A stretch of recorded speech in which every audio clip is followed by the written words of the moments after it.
waxaan maanta idinku yeedhnay in badan waxaad arkayseen qolo xukuumadda ah oo shalay ka soo noqotay Nairobina ay ka hadlaysay marar badanna ay ka hadleen xukuumadda ay ka hadashay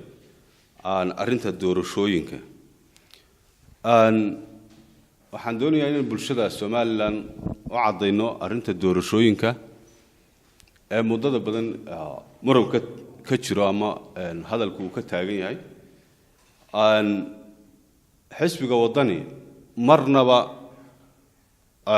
kama soo bixin in uu waqtiga ay doorashadu u mudaysan tahay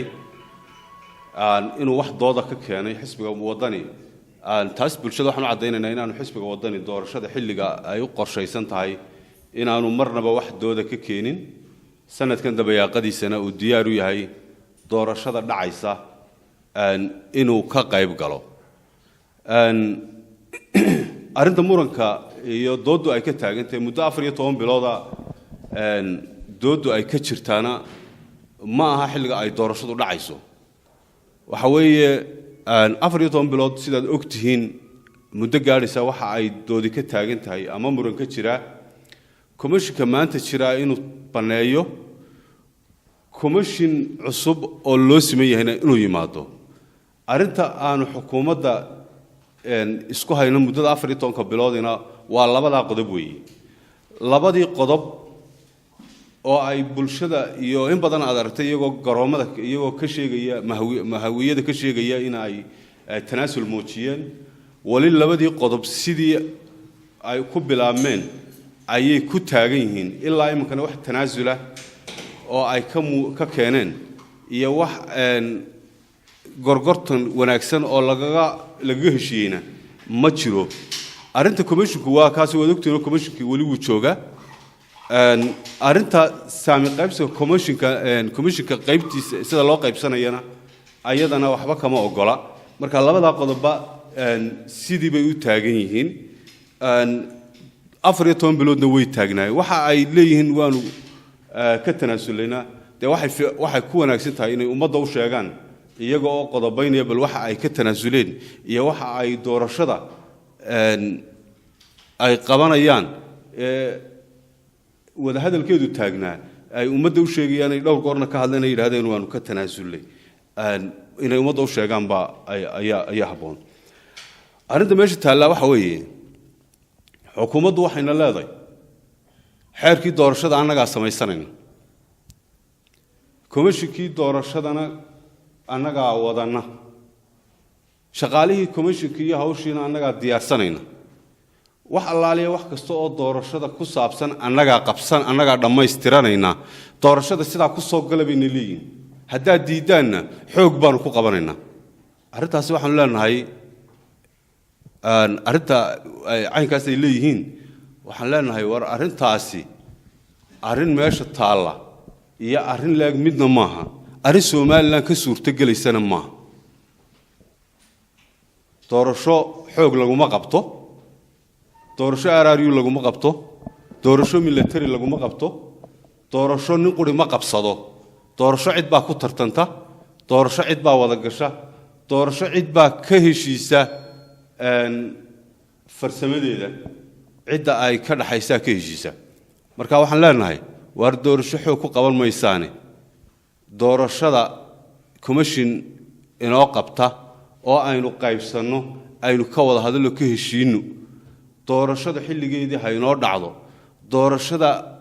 ka daaya hagardaamada ayaan leenahay Nairobi tagano beesha caalamka soo warramayna beesha caalamka waxa halkan ka jirana way ogtahay beena looma sheego beesha caalamka waxaan isku ahayno way ogtahay labadan qodob inaan isku hayno beesha caalamku way ogtahay qodobo kale oo doorashadu ay leedahay saama qaybsiga ka mid yihiin in caqabad ku yihiin doorashada way ogtahay beesha caalamku maaha cid qof soo warramo oo warka qofkaasi qaata sida ay sawirka ay ku muujinayaan maaha beesha caalamku wax kasta oo halkan ka dhacana way ogtahay waxaan isku haynana way ogtahay ilaa imika inaanay wax wixii la isku hayay wax laga dhameystiray oo laga heshiiyay inaan jirin beesha caalamku ay ogtahay marka beesha caalamku wax inta geed loogu tago been loo soo sheego ma arinta kale de waxa daarkiiseen oo shalay wasiirkuna ka hadlayay ayamaha meelaha warwareegaysay in Cabdishakuur iyo arrinkiisa in Cabdishakuur maaha xukuumadda markii ugu horeysay ee la kulanto markan waa markii labaad bay noqonaysaa ama markii saddexaad inta la hubo kal hore waxa la kulmay hadda Cabdilaahi Abukar baa maka kula kulmay isagii mas'uuliyiin kale haddana de wasiirka arrimaha gudaha la kulmay waxa kaloo jirta de rag kale oo mas'uuliyiin oo ka mid yahay ninkii sirdoonka Soomaaliya haysan jiray Samboloshe inuu markasta Hargeysa yimaado hodheelada Hargeysa mid ka mid la dejiyo markasta xukuumaddu ay dejiso marka dad iyagu noocaas ah ay de la kulmaan mas'uuliyiinta xukuumaddu ay la kulmaan aan ahayn wuxuu baan aragnaa inay misliin ku sameynayso arintii qadiyadii Soomaaliland iyo wada hadalladii oo dagaalku meel aan ku jirin ay ka deydayaan waxa weeye tii ay ku eedeynayeen wadanina ay mar walba waxay iyagu faraaq kula jiraan wadani oo marnaba sheegan ama marnaba aan cid kala kulmin inay mar walba waxa iyagu gacanta kula jiraan oo faraaq kula jiraan goob iyo galgalin kula kulmayaan in ay cid kale ku eedeynayaan taasina waxay u muuqataa waxay iyagu wadwadaan inay dadka reer Soomaaliland ka qarinayaan marka waxaan leenahay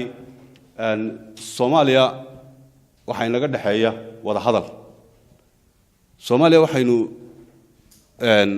kala baxnay 1991kii waxa isugu keen hadhayna waa inaynu dariiq cad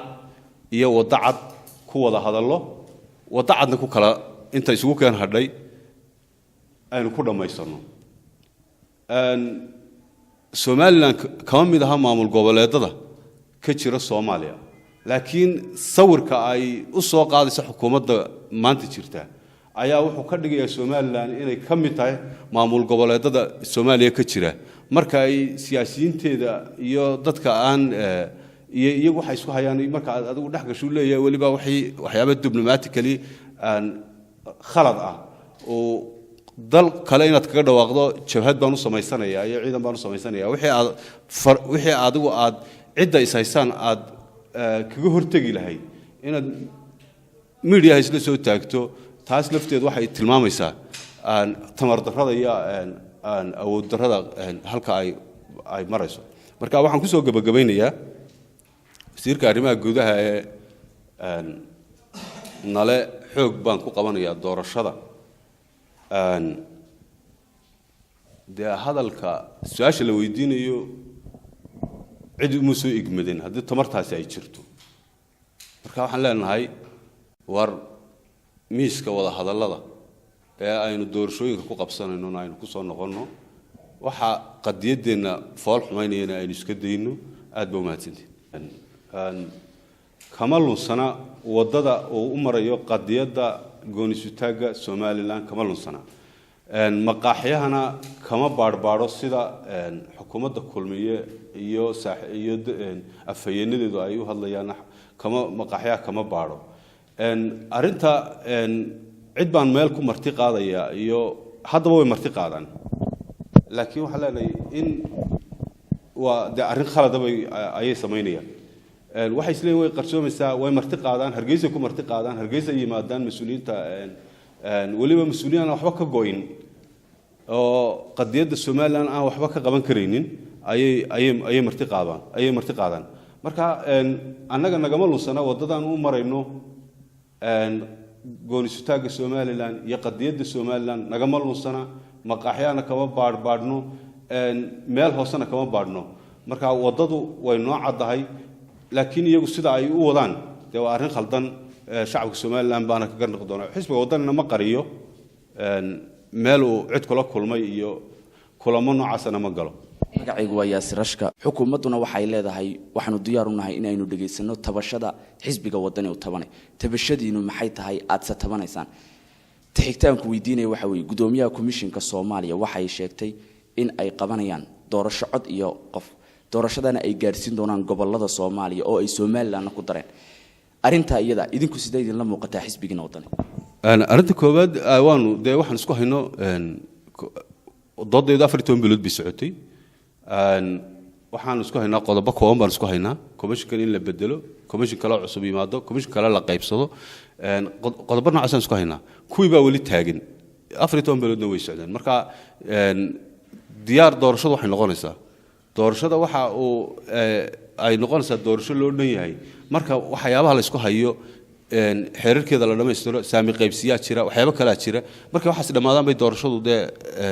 ayay doorasho loo sameeyo ay noqonaysaa laakiin doorasho xoog lagu qabanayo oo la leeyahay ciidamada ku qabanana waan ku hajabnaa RRU baan ku qabanana wasiirka arrimaha guduhu ordayo oo isagoo tiisiba ay uu ku fashilan yahay uu leeyahay doorashan qabanaya arinta qaladka ay wataa arinta gabadha oo ay ka hadashay Soomaaliya waxay arkaysaa gabadhu waxaan ay farfaraynayaan qolada xukuumadda joogta iyo ayay arkaysaa laakiin waa qof geed cidla joogo uun hadlay baan waharnaa Somaliland doorasho ay ka qabanayso Soomaaliya ma jirto doorasho ay ka qaban kartaa ma jirto marka qof kasta intuu meel istaago uu hadli karaa marka taa ma wax xigmad ah ku jirta ma jirto Somaliland iyada doorashooyinkeeda iyo nidaamkeeda iyo sharciyeeda iyo wadanimadeeda iyagana wax wada qabsanaya cid kalena uma qabato Somaliland Soomaaliya kama mid ah caqabad ku ah in laga hor qaado lana dhameeyo xeer wixii fura ahaa waxani waa dood halkii ka bilaabantay qodobadan koobaad ee keenaya in la wada shaqeeyo oo waxyaabaha kalena laga wada shaqeeyo ayay qodobadan u soo hormarayaan laakiin qodobada doorashada ku xeerani ma aha labadaba qodob waa qodobo fara badan laakiin qaar badan baa gaar ugu xidhan madaxweynaha in uu talaabo uu ka qaado oo ay ka mid tahay saami qaybsiga iyo waxyaabaha la midka ah